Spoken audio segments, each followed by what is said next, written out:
Bon après-midi, très chers fidèles téléspectateurs, et bienvenue dans ce journal des 13h sur Canal Congo Télévision, présenté par Blati Ngondola. Et à la une de l'actualité, le président de la République, Félix-Antoine Tshisekedi, est arrivé dimanche à Mbujimayi, dans les Kasaï orientales, où il a inauguré à l'histoire une série d'ouvrages officiels de cette ville. Il s'agit de la matérialisation d'une promesse faite à la jeunesse estudiantine de cette province.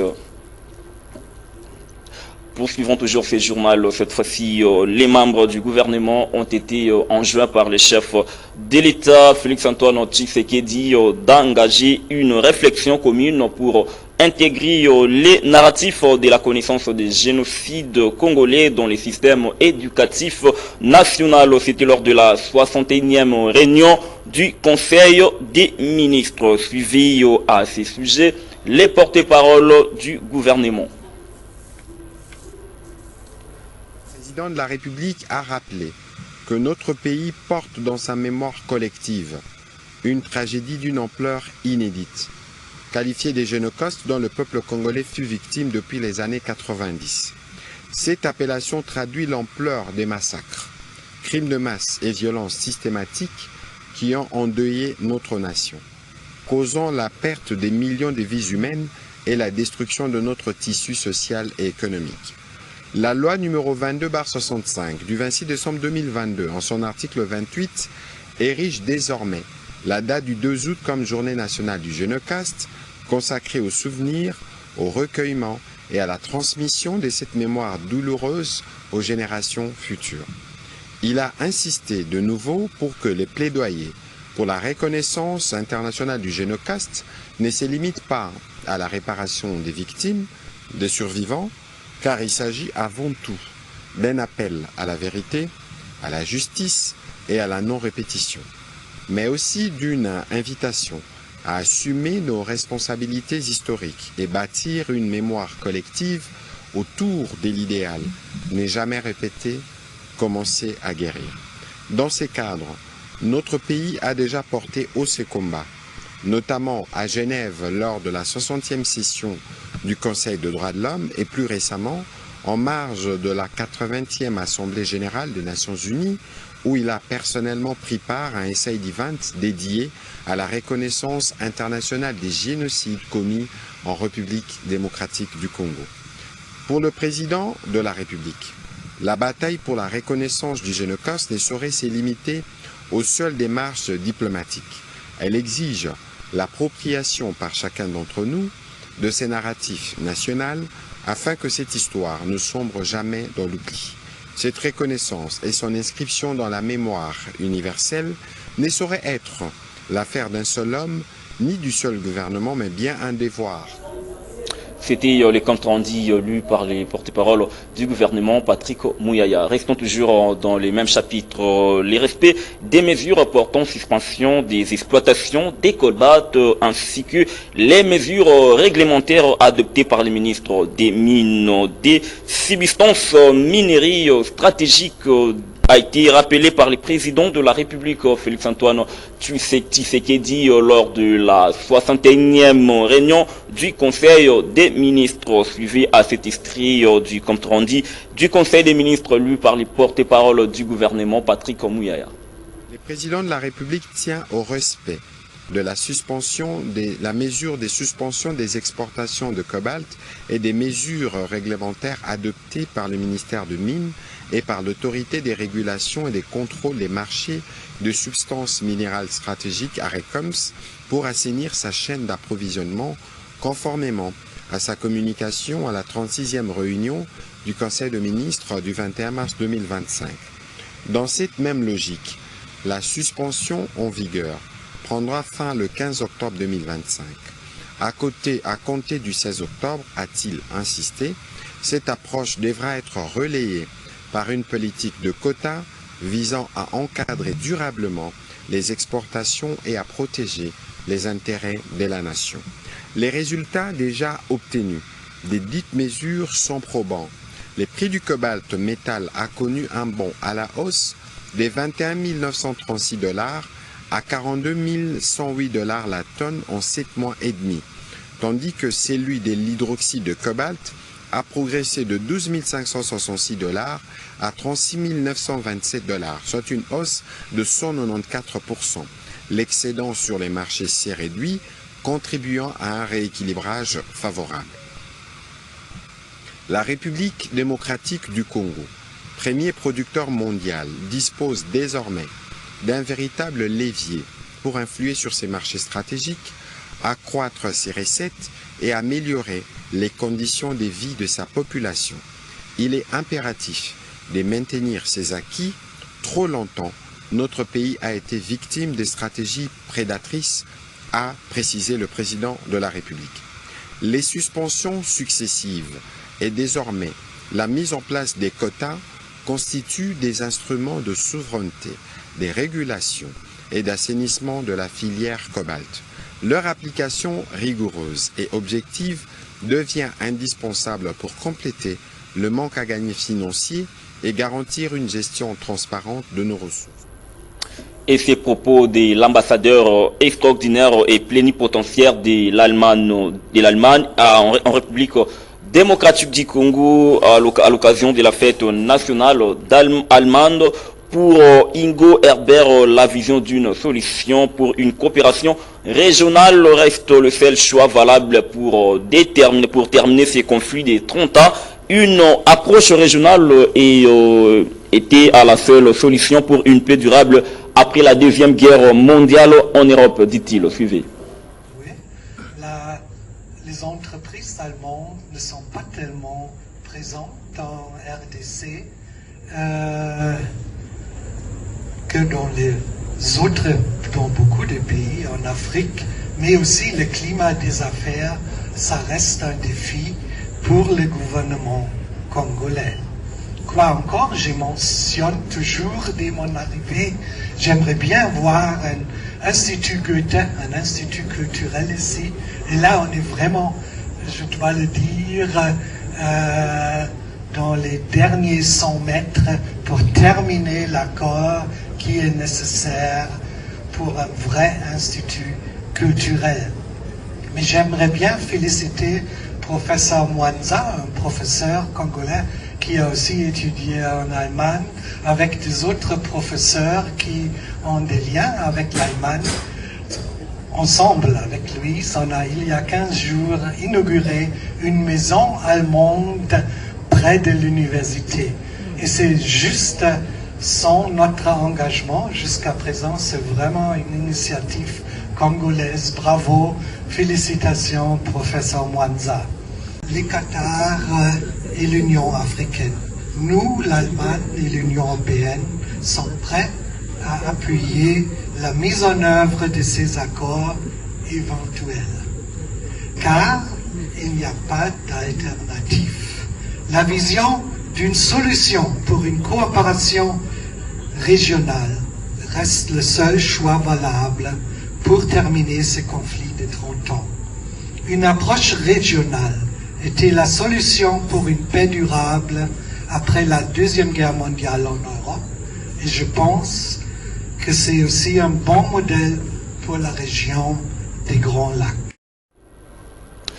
Et la mission de l'Organisation des Nations Unies pour la stabilisation en République démocratique du Congo a, dans un communiqué, condamné la recrudescence de la violence survenue le 2 octobre dans les territoires des Djougou en Ituri, ayant entraîné la mort de plus de 13 personnes déplacées et au moins 7 membres des groupes armés. Ces pertes entre les éléments de la coopérative pour le développement du Congo, Codeco, et du groupe armé Zaïre Amazé, situé à 15 km de Djougou, dans la nuit du 2 au 3 octobre 2025, de tirs attribués à des hommes armés non identifiés ont également été signalés à Jina, au nord-est d'Ebounia, provoquant le déplacement d'environ 2500 civils vers la base de la MONUSCO, où ils sont trouvés refuge auprès des casques bleus qui ont immédiatement mené des patrouilles afin de sécuriser la zone et maintenir une protection. Et cette réaction du porte-parole de la MONUSCO, de coalition Lamuka Lesdur, a pris les propos du numéro 1 de la MONUSCO à la 80e session de l'ONU, évoquant la tenue des dialogues pour Prince Epenge. Le dialogue est une nécessité pour le retour de la paix et pour baliser les chemins en faveur des élections pacifiques. Suivi Prince Epenge, porte-parole de la Lamuka. L'allocution de Mme Bintou Keïta à marge de la 80e session des Nations Unies à New York est une sonnette d'alarme. C'est à se poser la question de savoir si certains étrangers ne se préoccuperaient pas plus du chaos qui guette le Congo que les Congolais eux-mêmes. On croirait que Mme Bintou Keïta a mesuré la gravité de la situation du Congo plus que les Congolais eux-mêmes. Évidemment que la coalition Lamuka et l'ADD Congo partagent le fond de ses préoccupations, de sa peur et de son inquiétude quand elle établit un lien de cause à effet entre la nécessité d'organiser le dialogue et les élections à venir. Le dialogue que nous exigeons au niveau de l'opposition, c'est pour, d'une part, baliser les chemins pour la fin de la guerre et le retour rapide de la paix. Mais aussi, les dialogues que nous demandons, c'est aussi pour irriguer tout discours qui peut amener à l'apaisement au fin que nous puissions avoir des élections apaisées en 2028. Donc, les dangers existentiels est là. La balkanisation, dans une échelle de 1 à 10, est au niveau 4. Mais à Kinshasa, on est en train de jouer à gagner le temps. Et donc, pour nous, Mme Bintou Keïta a raison. Sans dialogue, nous sommes tous, consciemment ou inconsciemment, en train de préparer un chaos.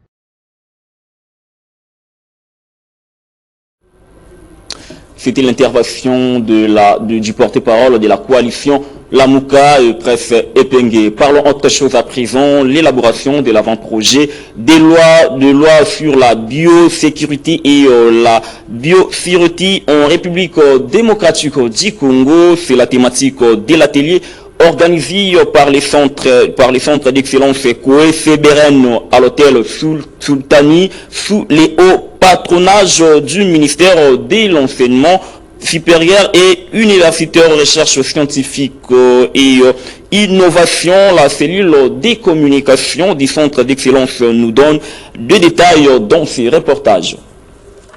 C'était hier, vendredi 3 octobre 2025, au Sultani Hotel, que s'est tenu l'atelier d'élaboration de l'avant-projet de loi sur la biosécurité et la biosûreté en République démocratique du Congo.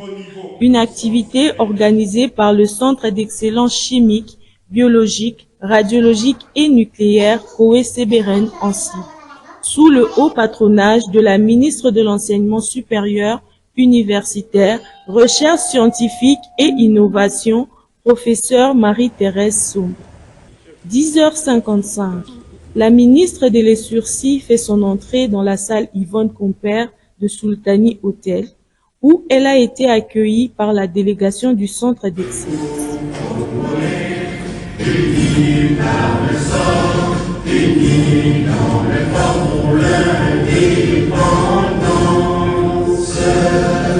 Ensuite, le coordonnateur et point focal national, le professeur Thierry Tangou Tabou, a adressé les mots de bienvenue à la ministre des Sursis ainsi qu'aux parties prenantes tout en saluant son implication directe dans le déroulement de ces assises. Je suis honoré de prendre la parole ce jour lors de cette séance d'ouverture de l'atelier consacré à l'avant-projet de la loi sur la biosécurité et biosûreté. Je tiens avant tout à remercier chaleureusement Son Excellence Madame la Ministre de l'Enseignement supérieur, universitaire, recherche scientifique et innovation pour son soutien indéfectible dans l'organisation de ces assises. Il s'en est suivi de l'intervention par visioconférence de M. Scott Spencer, team leader du projet P99.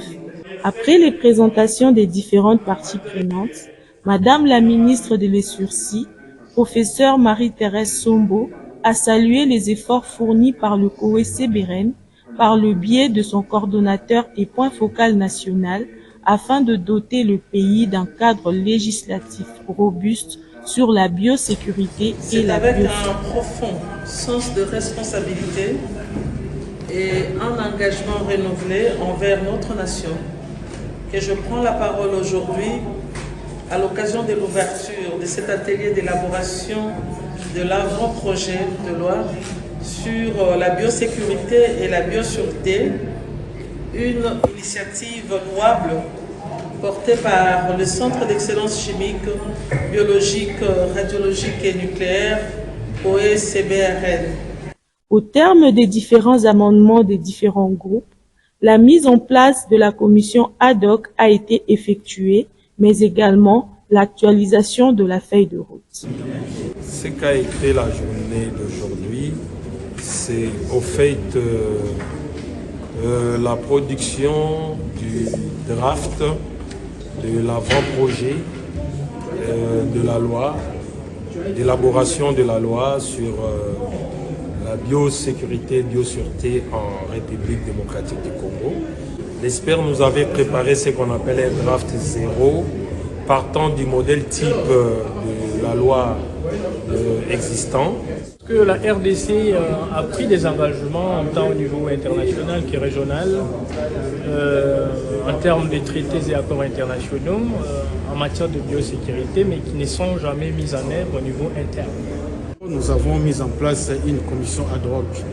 La commission ad hoc qui est une commission interdisciplinaire, intersectorielle, composée des experts juristes et techniciens provenant des secteurs différents. Et ils vont se mettre au travail pour essayer un peu de consolider les documents. Nous avons besoin d'une implication. Nous avons été avec la ministre aujourd'hui, la ministre de l'Enseignement supérieur, universitaire, recherche scientifique et innovation. Cela a été déjà un grand honneur et nous avons vu à quel point elle est engagée et nous demanderons à ce que cet engagement puisse se perpétrer dans les jours à venir. Le coordonnateur et point focal national remercie toutes les parties prenantes pour l'implication dans ces assises. C'est en ces termes que l'atelier sur l'élaboration de l'avant-projet s'est clôturé. Et le président de la République, Félix-Antoine Tshisekedi, a procédé aussi samedi à l'investiture des membres du nouveau comité du Conseil national de la jeunesse au Centre culturel et artistique en Afrique centrale à Kinshasa. Cette cérémonie a marqué une nouvelle étape dans la dynamique des renforcements de la participation des jeunes à la gouvernance nationale. On écoute Michel Longanga, membre de ces bureaux. J'ai un mot à placer.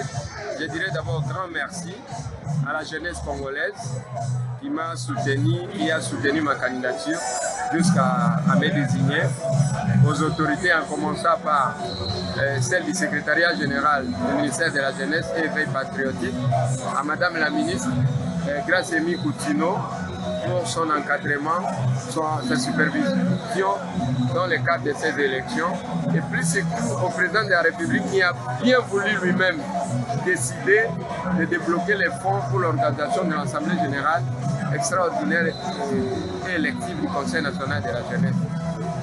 devenir secrétaire rapporteur du comité de contrôle et suivi du Conseil national de la jeunesse aujourd'hui, ça n'a pas été facile, c'est un combat et tout un parcours qui a abouti à ces postes aujourd'hui. Je crois fermement, je crois, parce que c'est toute une sélection.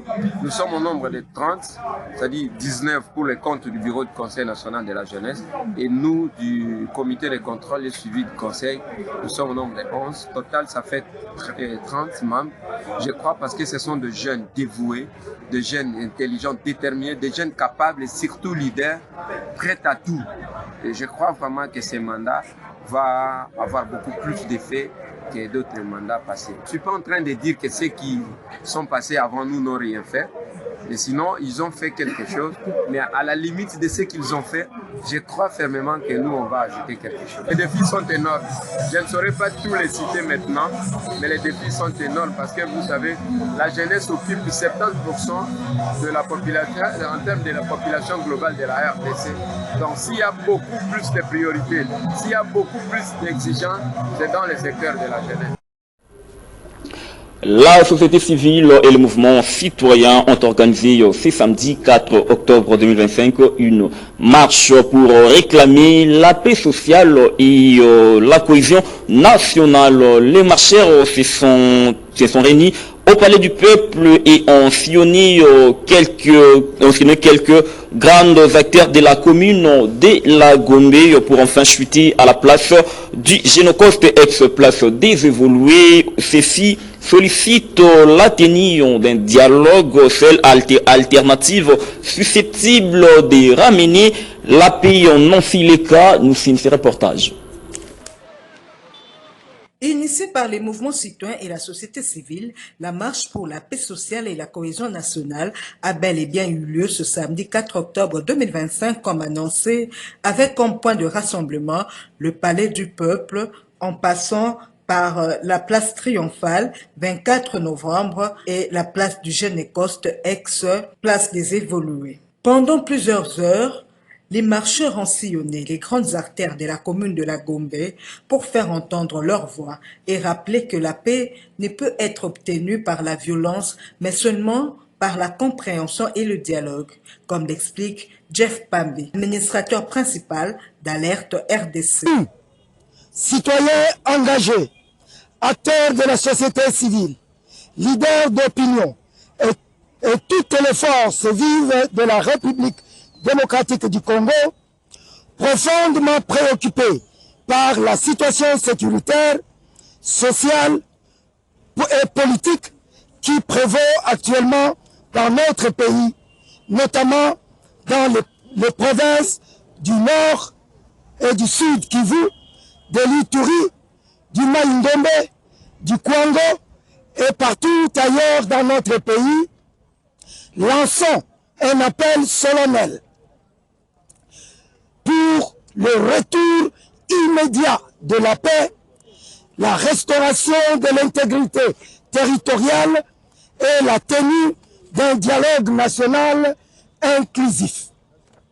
Constat: la République démocratique du Congo, notre pays et héritage commun, traverse une crise multidimensionnelle grave qui affecte gravement la cohésion nationale, la stabilité sociale et l'intégrité territoriale. Il faut espérer que le message de paix véhiculé par ces activistes des mouvements citoyens et de la société civile à travers cette manifestation sera entendu par les décideurs de la RDC et de la communauté internationale pour que soit mis fin ce cycle de violences meurtrières qui endeuille de nombreuses familles congolaises depuis plusieurs décennies. Coup de projecteur sur les basiliques africains connus sous le nom de Lumba. Lumba, plus qu'une plante aromatique, il est une véritable solution médicale très prisée en République démocratique du Congo. Autre détail dans cet élément de Junior Bolafa.